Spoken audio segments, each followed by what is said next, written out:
Not only are you loved, but you are assured.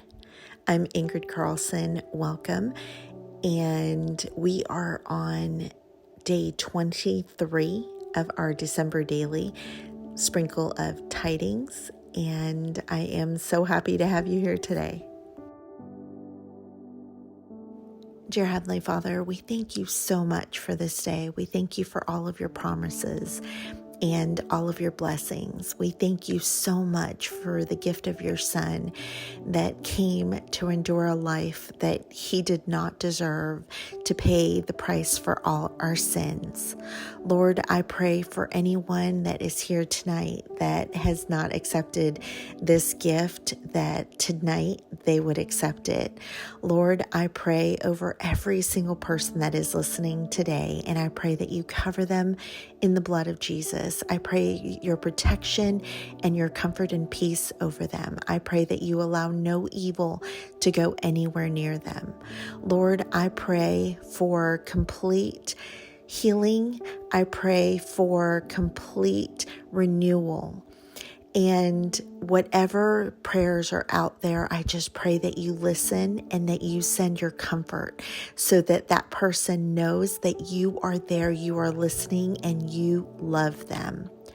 Lord, I pray that as we get into your word, you open our hearts and our minds, that we can learn more about you and how to create a stronger bond and relationship with you.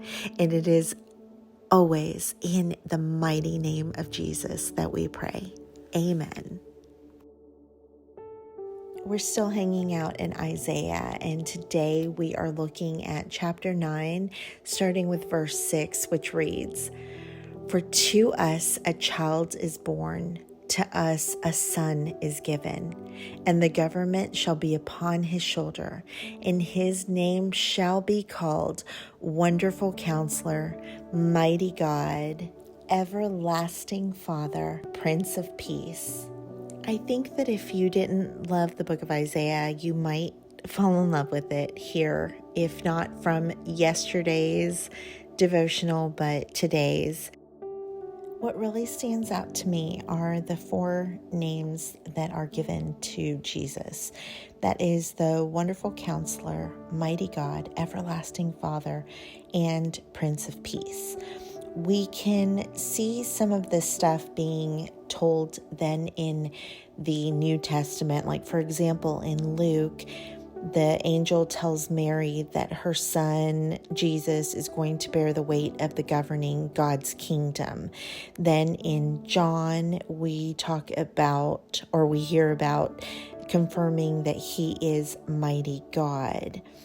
Then we also see in John where it refers to Jesus as the Prince of Peace.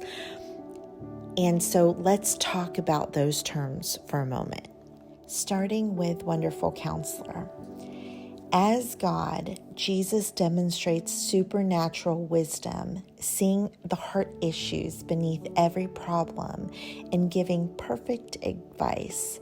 There's no situation that confuses him, and we see it over and over, how perfect everything he does is. And he is a wonderful counselor. Next, we see him being described as Mighty God. The child born is identified unmistakably as the Mighty God, possessing supreme power and glory equal to the Father. Only God manifested in the flesh could bear this name. And Jesus is Everlasting Father because he is eternal, just like God the Father. Although Jesus was born as a little baby at one point, he has always existed forever because he is God, just like it is foretold in Isaiah. And lastly, the Prince of Peace. This is the prince that is going to establish global peace, and he's going to bring forth righteousness, justice, and salvation to all who bow to him. He is the end point of history.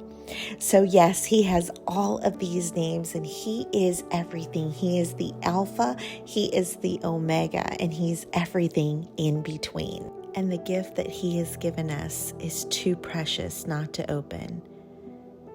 Our wonderful counselor, our mighty God, our everlasting Father, and our Prince of Peace was born a man who took all of our sins up on a rugged cross.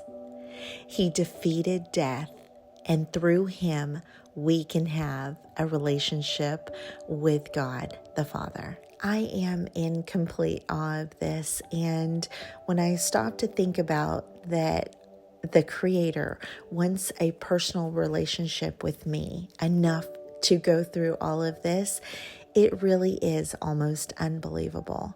It is definitely not warranted and not deserved, but I will take it wholeheartedly, and I hope you do as well.